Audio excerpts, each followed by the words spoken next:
وكفى والصلاة والسلام على عباده الذين اصطفى لا سيما على سيد الرسل وخاتم الأنبياء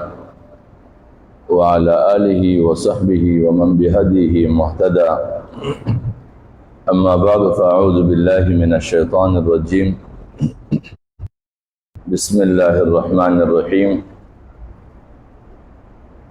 وَإِذِ ابْتَلَى إِبْرَاهِيمَ رَبُّهُ بِكَلِمَاتٍ فَأَتَمَّهُنَّ قَالَ إِنِّي جَاعِلُكَ برگزیدہ شخصیات کے لیے قرآن مجید میں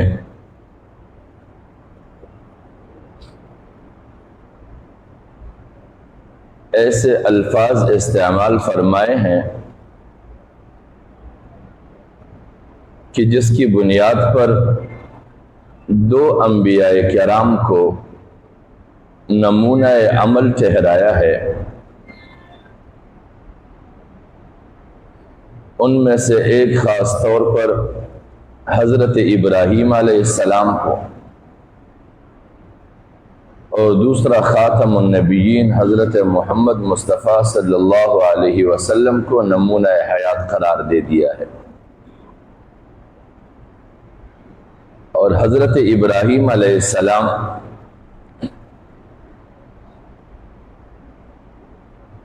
چونکہ انسانیت میں سے دو اولاد کے سلسلے کے لحاظ سے حضرت اسحاق اور حضرت اسماعیل علیہ السلام کی توسط سے پوری انسانیت کے لیے جد امجد کی حیثیت رکھتے ہیں، اور بنی اسرائیل میں گئی کہ چونکہ سب سے زیادہ یہ یہودیت میں ہے، اس لیے یہودیت جو ہے وہ بخشی بخشائی امت ہے، یعنی ان کے لیے کسی عمل کی کوئی ضرورت نہیں ہے۔ کہتے ہیں کہ لَن يَدْخُلَ الْجَنَّةَ إِلَّا مَنْ كَانَ هُودًا أَوْ نَصَارَىٰ،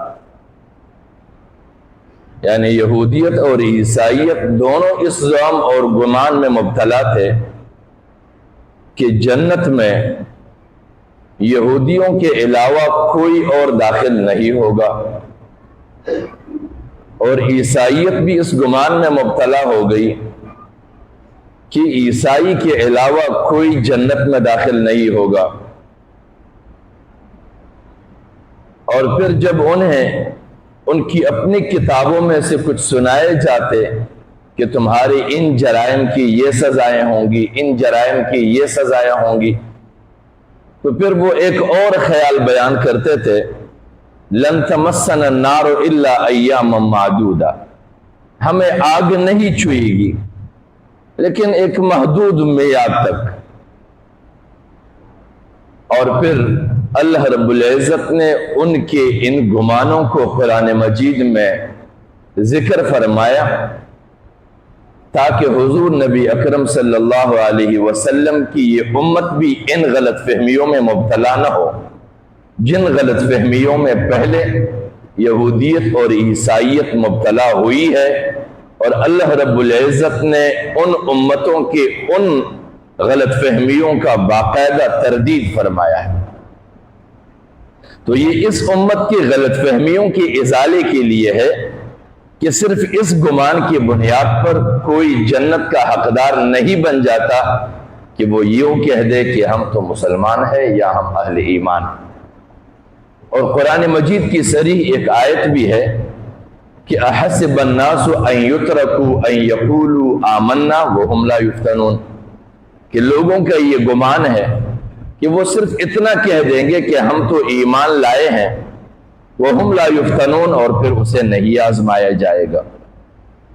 اور اللہ تعالیٰ فرماتے ہیں وَلَقَدْ فَتَنَّ الَّذِينَ مِن قَبْلِهِمْ،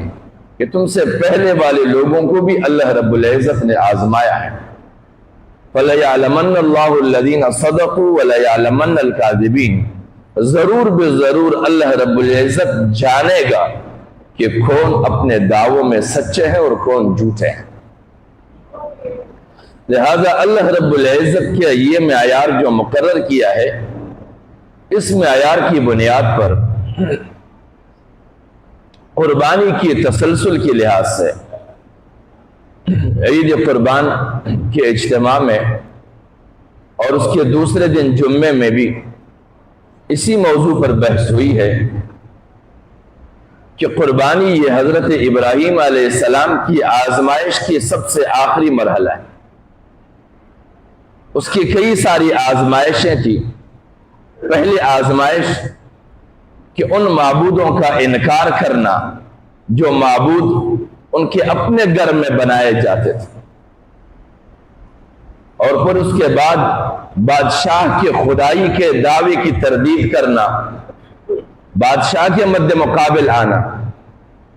اور اس بادشاہ اور ان بتوں کے پیروکاروں کے مد مقابل آنا، یعنی اس اعلان کے نتیجے میں وہ گھر سے نکالے گئے، پھر اہل محلہ نے علاقے سے نکالا، پھر بادشاہ نے اس کے لیے سزا وضع کی، آگ میں ڈالا، پھر مکمل جلاوطن ہوئے، اور پھر اس کے بعد چوتھے مرحلے پر اپنے اہلیہ اور اپنے بیٹے کو بے آب و گیا صحرا میں چھوڑنا، اور جب وہ بیٹا اٹھا اور چلنے پھرنے لگے تو پھر اس کی قربانی مانگی گئی۔ یہ ساری اس لیے کہ بعد میں آنے والی نسلیں اگر اپنے آپ کو موقت جبر اور ظلم سے اپنے آپ کو نجات دلانا چاہے تو انہیں ان مراحل سے ضرور گزرنا ہوگا، انہیں اپنے وقت کے خداؤں کو مسترد کرنا ہوگا۔ ہمارے یہاں بھی خداؤں کی کمی نہیں ہے۔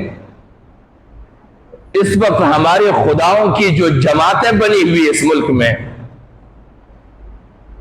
300 سے اوپر کی جماعتیں رجسٹرڈ ہوئی ہے جن کی قیادتیں خدائی کر رہے ہیں،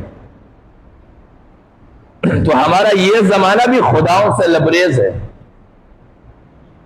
اور جو بھی بندہ اٹھے گا ان کی اس خدائی کو مسترد کرنے کے لیے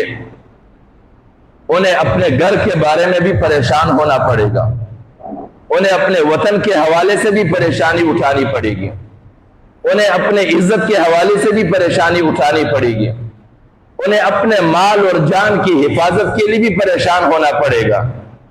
اور انہیں اپنے اولاد کے لیے بھی پریشان ہونا پڑے گا۔ ان سارے مراحل سے گزرنا ہوگا۔ اسی لیے وہ ایک شاعر نے کہا تھا کہ الہی میرے توقیر سلامت رکھنا، زمین کے سارے خداؤں سے الجھ بیٹھا۔ تو زمین پر ہم وقت نئے نئے خدا اترتے ہیں، لیکن ان خداؤں کے طرز انداز تبدیل ہوتے ہیں، ان کا طرز عمل بدلا ہوا ہوتا ہے، ان کا طرز عمل تبدیل ہوتا ہے، ان کے ہتھ کنڈے الگ ہوتے ہیں، لیکن ہوتے سب خدائی کے دعوے دار ہیں۔ حقیقی بات دیکھا جائے تو جس جماعت کے اندر بھی جائزہ لیا جائے، ہر جماعت کے قیادت پر اس جماعت کے متعلق لوگ جب بھی انگلی اٹھاتے ہیں تو سب سے پہلے وہی شخص مجرم بنتا ہے۔ قیادت کی جانب سے بھی، ان کے ورکروں کی جانب سے بھی، ان کے حلقہ اثر کی جانب سے بھی، یہاں تک کہ ان کا طرز عمل اس حد تک گر جاتا ہے جب مذہبی طبقوں میں بھی دیکھا جائے تو وہ اپنے آپ کو مذہبی بھی کہتے ہیں، اپنے آپ کو علماء بھی کہتے ہیں، اپنے آپ کو جھوٹے بنیادوں پر انبیاء کے وارث بھی کہتے ہیں، لیکن ان کا طرز عمل اور وتیرہ کیا ہے کہ وہ کہتے ہیں کہ ایسے لوگوں سے جو ہماری کردار پر انگلی اٹھائے اس سے ذاتی تعلق بھی نہ رکھا جائے۔ حالانکہ یہ طرز عمل مشرکین مکہ کا تھا۔ حضور نبی اکرم صلی اللہ علیہ وسلم نے جب ان کے جرائم گنوائے، ان کی زیادتیاں متعارف کروائی، ان کے ظلم و ستم بتائے، تو انہوں نے دار الندوہ میں جو بیٹھے ہوئے رؤساء اور سردار تھے، سب نے متفقہ فیصلہ یہ کیا کہ آج کے بعد حضور نبی اکرم صلی اللہ علیہ وسلم کے ساتھ کوئی بھی کسی قسم کا تعلق نہیں رکھے گا، اور اگر کوئی اس کے ساتھ متعلق رہا تو اس سے بھی کسی قسم کا تعلق نہیں رکھا جائے گا۔ یہ قطع تعلق یہ الہی تعلیمات میں سے نہیں ہے، یہ دار الندوہ کی تعلیمات ہے،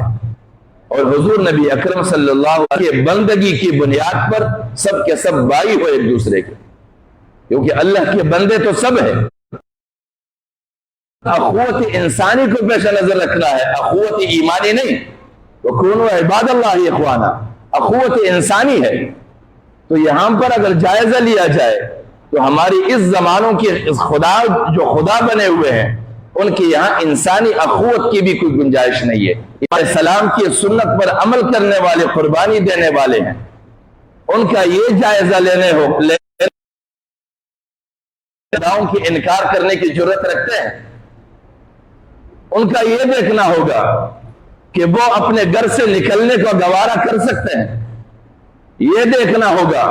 کہ وہ اپنے اہل محلے اور خطے سے نکلنے کو برداشت کر سکتا ہے، کے لیے تیار ہو جائے۔ ایسے مراحل کے لیے کوئی تیار نہیں ہوتا، لیکن پھر آ کر امامت کے منصب پر سب بیٹھتے ہیں،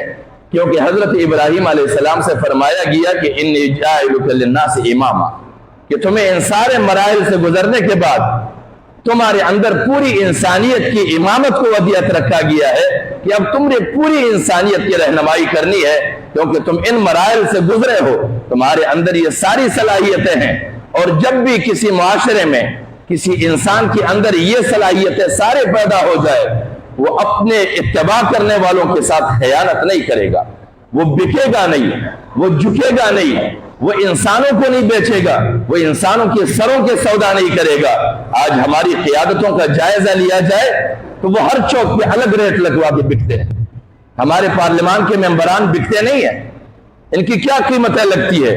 چند ہی کروڑوں میں ہماری ایم پی اے بک جاتے ہیں، ہمارے ایم این اے بک جاتے ہیں، اور ہمارے سینیٹر بکتے ہیں۔ اور ایسے لوگ جو آئے روز ہر صوبے میں ان کے الگ الگ قیمت لگے اور ریٹ لگے، وہ قوم کے ساتھ دیانتدار بن سکتے ہیں، وہ قوم کے ساتھ خیانت نہیں کر سکتے ہیں۔ اور ایسے خیانت کرنے والے اور بکنے والے کا جب جائزہ لیا جائے تو ان کی قربانیوں کا کیا حال ہوگا؟ حضرت ابراہیم علیہ السلام کو ان سارے مراحل سے کامیابی کے ساتھ گزرنے کے بعد فرمایا گیا کہ انی جاعلک للناس اماما، تمہیں پوری انسانیت کی پیشوائیت کے لیے چنا گیا ہے، تم انسانیت کی پیشوائی کر سکتے ہو۔ اور حضرت ابراہیم علیہ السلام فرماتے ہیں قال ومن ذریتی، کہ میرے اولاد میں سے بھی یہی ذمہ داری نبھانے والے ہوں گے،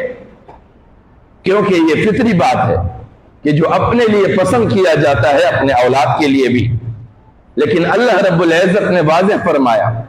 قال لا ینال عہد الظالمین، یہ جو وعدہ کیا گیا ہے امامت کا یہ ظالموں کے ساتھ نہیں ہوگا، کیونکہ اگر تمہارے آل و اولاد میں سے ظلم اور جبر پر اترنے والے لوگ ہوں گے اس کے لیے امامت کا یہ وعدہ نہیں ہے۔ آج ہمارے سربراہوں کا جائزہ لیا جائے، یکے بادی گرے، ایک کے بعد اس کا بیٹا، پھر اس کے بعد اس کا بیٹا، پھر اس کے بعد اس کا بیٹا، نسل در نسل قوم پر مسلط ہوتے ہوئے آتے ہیں، اور حوالے کس چیز کے دیتے ہیں؟ انبیاء کرام کے۔ اور انبیاء کرام کے لیے اللہ رب العزت نے واضح فرمایا کہ لا ینال عہد الظالمین، یہ وعدہ ظلم کرنے والوں میں سے نہیں ہے۔ یہاں پر ہمارے یہاں قیادت اور سیادت کرنے والے خود ظالم ہوتے ہیں تو بیٹا کیوں ظالم نہ ہوگا؟ اس کے سائے میں پروان چڑھنے والے، اس کے سائے میں تربیت پانے والا کیسے ظالم نہیں ہوگا؟ لہذا انبیاء کرام کے تسلسل اور ان کے نیابت پر استدلال کرنے والے یا تو خود جہالت کا اظہار کر رہے ہیں یا پھر لوگوں کو بیوقوف بناتے ہیں، اور ہمارے یہاں لوگ آسانی سے بیوقوف بن جاتے ہیں، کیونکہ انبیاء کرام میں اگر ایک کے بعد دوسرا اس کے اولاد میں سے کوئی پیغمبر بنا ہے تو وہ نبی کی وصیت سے نہیں بنا ہے، وہ اللہ کے انتخاب سے بنا ہے۔ کوئی بھی نبی ایسا نہیں ہے کہ اس کا انتخاب والد نے کیا ہو، بلکہ اس کا انتخاب اللہ رب العزت من جانب اللہ ہوتا ہے۔ اب من جانب اللہ کسی کا انتخاب ہونا یا پھر ایک باپ بیٹھ کر اپنے بیٹے کو کسی قوم پر مسلط کرے، ان دونوں میں فرق ہے۔ یہ چند چہیتوں کا انتخاب اور اللہ کے انتخاب میں بھی فرق نہیں کر پاتے۔ دیانت کا تو یہ حال ہے۔ اور ہماری قوم جو دینی تعلیمات سے اور قرآنی تعلیمات سے دور ہے، وہ ان چیزوں سے دھوکہ کھا لیتے ہیں۔ ان کے فریب زدہ زبانوں سے اس طرح کے جملے سن کر وہ ان کے فریب اور دام میں پھنس جاتے ہیں اور دائمی وقت کے لیے ان کے اعلی کار اور غلام بنتے ہیں۔ لیکن دین اور مذہب کے نام پر اللہ کریم ہمیں توفیق بخشے کہ ہم سنت ابراہیمی کے بنیادی تقاضے اور ان کی شرائط کو سنیں اور پھر اس کے امامت کو دیکھیں اور پھر اس زمانے کی ائمہ کا ہم جائزہ لیں کہ جو سیاسی جماعتوں کے امام بنے بیٹھے ہیں ان کا کردار کیا ہے، ان کے ریٹ کیا ہے، وہ بکتے کیسے ہیں، کن کن بازاروں میں اور کن منڈیوں میں، اور انبیاء کرام کا مقام دیکھے کہ جو معصوم عن الخطا ہے، کہ جس سے کوئی خطا نہیں ہو سکتی کبھی بھی، اور یہ صبح و شام خطاؤں کے پتلے خطاؤں پہ خطائیں کرتے جائے اور ہر خطا کی ناجائز تعویل کرتے جائے اور قوم دھوکے کھاتے جائے۔ اللہ کریم ہمیں توفیق بخشے کہ ہم اپنے قربانی کی تسلسل والی آیات کے تناظر میں اپنے معاشرے، اپنے آپ کے، اپنے عزیز اقارب کے، اپنے جماعتوں اور قیادتوں کا جائزہ لیں تاکہ ہم سمجھیں کہ حقیقت میں قربانی دینے والے کون ہے اور کس کی قربانی امت کے لیے خیر اور کس کی قربانی صرف اور صرف رسم بن کے گزر گئی۔ وآخر دعوانا ان الحمدللہ رب العالمین۔